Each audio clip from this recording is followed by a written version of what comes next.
what the big deal about Cracker Jack is. Did you ever go and buy a pack of Cracker Jack thinking you're going to get a prize and find no prize in the box? You got to be kidding me. You have got to be kidding me.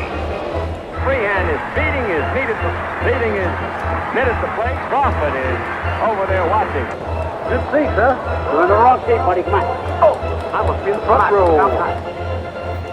It's been a while since we podcasted. Shota Imanaga signed his qualifying offer since the last time we podcasted. Yeah, that's right. It's something we speculated would probably happen because he basically gave himself a $7 million raise the way he played it. So why not? It makes perfect sense. I think he enjoys his time in Chicago. It's fine if he's a number 3 or number 4 starter, not relying him on being your number 1 or number 2. As they had to this past season. I think that's fine. The other signing is Phil Maton, who I didn't know who that was before he made news, being signed by the Cubs for a 2-year, $14.5 million deal. 33 years old, sub 3 ERA, and whip right around 1. He had 81 Ks in 61 innings last year, which I think that's a big thing the Cubs bullpen needs. A lot of whiffs. Not many swing and miss pitchers coming out of their bullpen right now. So I think that's why they put a priority on Maton. But that boosts Cubs payroll to a mighty $200 million finally. You might notice that's still about $45 million under the luxury tax, which also happens to coincide with whatever the Cubs budget happens to be every year. Somehow those numbers magically align. And to reiterate that strategy or those numerical economic factors, Crane Kenny was back on the radio. I think this was 2 weekends ago on Inside the Clubhouse on the Score on Saturday. Basically saying the same thing he always does. He tells you, he thanks the Ricketts for putting every money they make, every bit of money they make out of the Cubs goes right back into the organization, into payroll. After they pay all their bills, it all goes back into payroll. And I've been talking about this for a long time. Like, that's just a crazy coincidence that whatever those numbers happen to fall underneath that first level of luxury tax. Just magically, those numbers align. And I finally heard a real pundit make the same point. Mully from Mully and Haw on 670 The Score, probably the biggest sports talk radio show in the city. He said the same thing the Monday after Crane Kenny was on. He's like, how do these numbers line up? Like, they just always happen to coincide. No matter how many playoff games, how many millions extra the Cubs make. They hosted 5 playoff games this year, which they hadn't hosted a playoff game in 5 years. Suddenly that the number still is just below their budget, happens to fall just below the first level of the luxury tax. So I'm just happy someone else is calling Crane Kenny out on his bullshit, because it's just too obvious that he's just making this shit up. They've decided they will not go over that number no matter what they're making.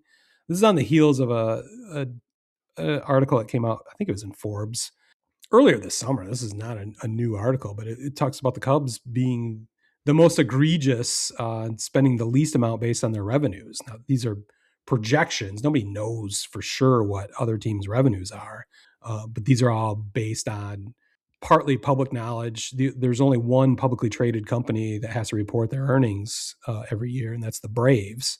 So you can kind of extrapolate from there. But taking a look at expenses and revenues from sponsorship and ticket sales and everything else, and general popularity, the Cubs spend the least percentage of what revenues they potentially have out of any team. And that was kind of Crane Kenny's response to that, which is the same as he always gives, is the Ricketts put every penny back in, which is simply bullshit. Not true. Yeah. So I felt, I don't know, vindicated. I wanted to call into the show. Finally, someone else is saying what I've been saying for a long time. Like, this is horseshit. And not just that particular point. A lot of people know that this is bullshit, but that particular point, where pointing out that the revenues just happen to magically coincide right below what the luxury tax is. So Cubs, if they are going to live by that, they still have about $45 million to spend, which sounds like a lot, but it's not really. I mean, that might be well, it'd be one really good free agent, either a pitcher, which they desperately need, or potentially another outfielder. It's probably two mid-level players at around $20 million a year, and that's it. That's the budget for what should be one of the largest revenue teams in baseball. So they also need to leave themselves a little bit of leeway to be able to pick up salary at the trading deadline. If they're going to move. So like last year, they left about $10 million below that luxury tax, so they could move up into it. And 2 years ago, they actually went over it by like $50,000, which is absolutely hilarious because they had to pay a penalty for that for no good reason other than they didn't keep their books very well.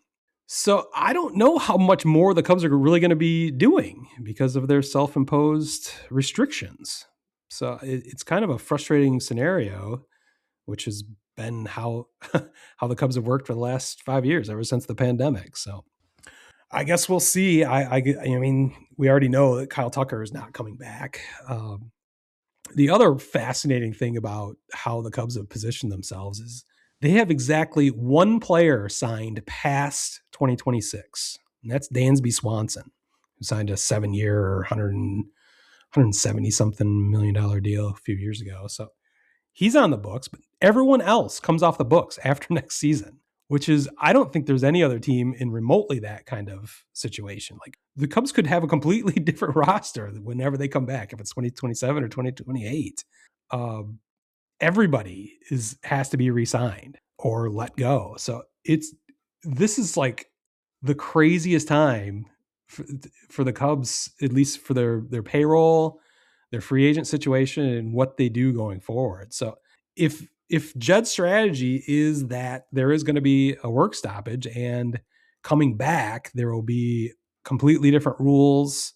Who knows if there's a salary cap or what's going to be involved, but the Cubs would be really well positioned if that does happen. They have ultimate flexibility because they're only committed to Dansby Swanson. They can do anything from that. It also means they have a shit ton of work to do once the 2026 season is over. Like they have to rebuild their major league squad. So the other part of that is if there isn't a lockout or if the negotiations resolve themselves in time for the 2027 season, is Jed like totally caught flat-footed and trying to rebuild that in zero time? Like they are gambling so hard on there being this lockout and having completely different rules afterwards that I'm quite confident they're going to be fucked if things go on as normal in 2027. So this is just a crazy time for the Cubs. They need to, they're in a similar situation as the Tigers. They're set up to go for it this season. They've got everything in place. They've got a solid offensive club. They need to build their pitching staff again, though. So that's where the Tigers and Cubs are going to be going after the same free agents and the rest of the major leagues going after the top of the free agent pitching market. So Jed Hoyer's got a lot of fucking work to do. And if they're going to be self-imposed restrictions on how much they can spend, I think they're going to come out on the short end of the stick on this one. Well, they seem to do that a lot as of late, so I'm all for it. Continue the good work, Chicago Cubs. Post-game show is brought to you by Christ, I can't find it. The hell with it.